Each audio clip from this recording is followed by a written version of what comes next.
So many people are trying to wean themselves off of social media right now, myself included. We are seeing how easily we can be co opted by incessant scrolling. And we are seeing how easily we can be fed information we didn't even want. Now, as an astrologer, I know that this is happening because of Jupiter being in the sign of Gemini. Jupiter has been in the sign of Gemini since May of 2024, and it will continue until May of 2025.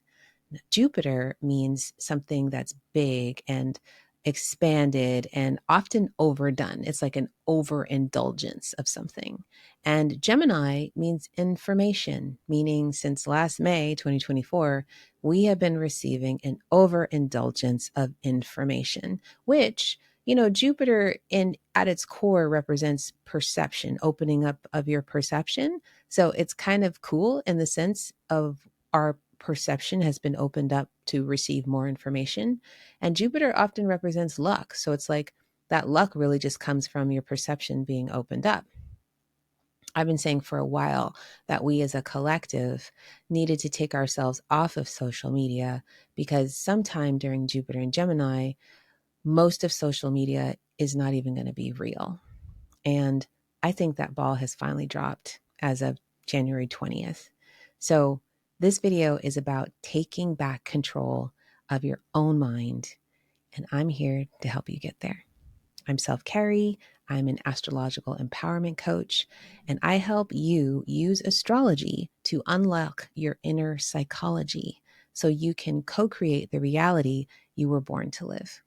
If you like my content, if you want to get more, please help me get to 1,000K subscribers so I can bring you this information regularly for free right here on YouTube.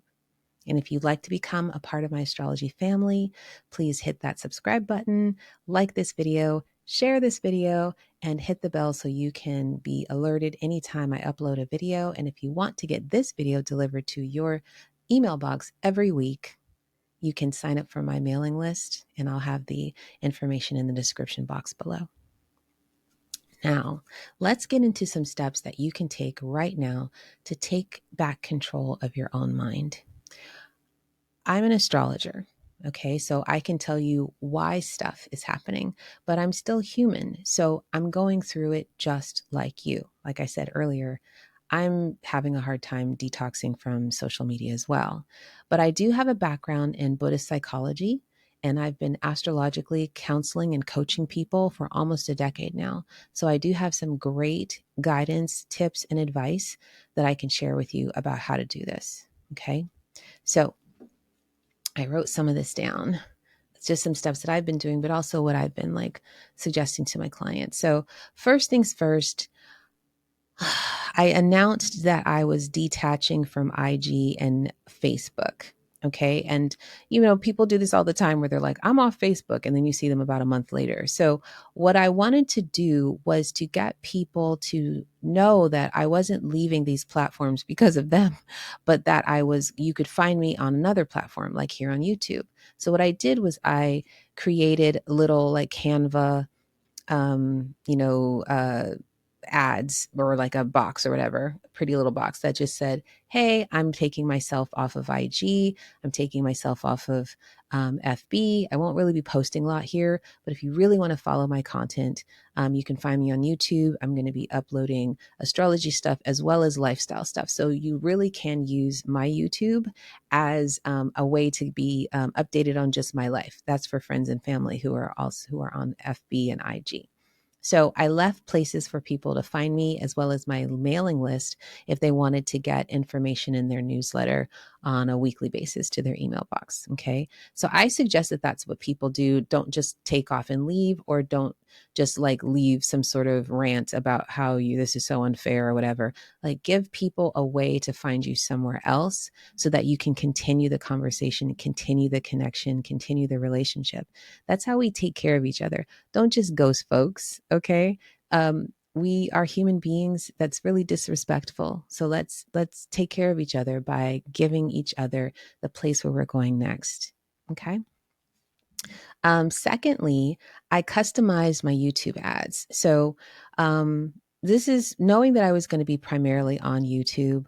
I went to my ad settings and I customized what kind of ads I wanted to see, as well as what type of content I wanted to see. And so some of you might have done that already, but so I'll be perfectly honest, I had not done that before. And I didn't know how to do that before. So when I went and did it, I was like so excited that I wasn't seeing some of the content that I didn't want to see anymore. I wasn't getting suggested some of the places. I had never really customized my YouTube like that before. So for those of you who are listening who didn't know you could do that, or who have never really thought to do that before, you can absolutely do that. And it makes the experience of being on YouTube so much cleaner and richer. You don't feel like, oh, I might get attacked if I click on that thing over there. You're not seeing inciting headlines or thumbnails. It's just like a much more relaxed experience. So I suggest you do it if that's something that you're into. Um, Also, I went and I blocked, or I marked not interested on anything that made me feel weird. That's what I wrote down. And what I mean by that is, when I saw my YouTube page and, the selections that YouTube um, allows, like shows for you, just like, oh, this is part of your algorithm or what you have looked at before. If I saw anything that seemed a little inciting, seemed to be some content that I think would have make me feel odd, would change my vibration, would mess with my energy, I would just go ahead and click the little three dots and say, don't recommend this channel, block this channel. I don't like stuff like this, that kind of thing, so that I can, just make sure, again, to have a really easy scrolling experience on YouTube. And the fourth thing that I did was that I unfollowed inciting media, even people I agree with. And the reason why I'm being tentative about that is that some of the people I really like some of the content creators, I just love their personality. I have a crush on them, whatever it is. I follow them. Okay. And, but sometimes they're talking about things that I know are going to be making me sad or making me upset. They're going to be going down in an area that I know already doesn't make me feel good. Like, for instance, I like a content creator. I really respect his work so much. I love his delivery. But what he talks about is, you know, men having the issues, men, patriarchy, things like that. And although I love his delivery, I love his insight. I don't need to be inundated with a bunch of men are bad, patriarchy bad. Like, I know those things already. And to some degree, after a while, if you hear it enough, you start to believe it. You start to believe that it's inundating your own life. And it may not be. You may not, your neighbor may not be acting any way towards you. But if you hear something enough, it's the power of suggestion, where you're going to start seeing that or perceive that to be in your immediate life. So you have to check, or I had to check, like, what are the things that I believe and what do I want to continue believing? There are some things that are just true. Things like patriarchy do exist. And yet, I do have some amazing men in my life. I have some amazing people in my life who are not acting that way towards me. So I don't necessarily need to be inundated all the time that this is my reality. Remember, I use astrology to help you work with your inner psychology so that you can co-create the reality that you want and the reality that you were born to live. We can't do that if we're letting algorithms tell us what reality that we're in. Okay. So much of what we're going through right now in this age of Aquarius is about having a break with reality and kind of choosing your own reality, and basically deciding what it is that you want to have in your own life. So those are my steps. This is a really short video, but I wanted to just give you some 1-2 punch, steps to detoxing from social media. I'd love to get some conversations started in the comments, because I want to know what you guys are doing to detox from social media. You probably have some really good ones that you've done, some drastic ones and some not so drastic ones. So I'd love to hear what you are doing to detox from social media. How's that going? How's that working? Again, like, I love to reply to comments. So if you reply or if you leave a comment, I'm definitely going to reply.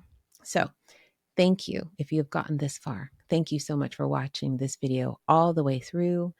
And once again, please help me to get to 1,000 subscribers so I can monetize this channel and bring you this content absolutely free right here on YouTube. Let me know if you have any detoxing from social media tips and tricks in the comments so we can all help each other get through this very pivotal time in history. See you in the next video. And in the meantime, take care.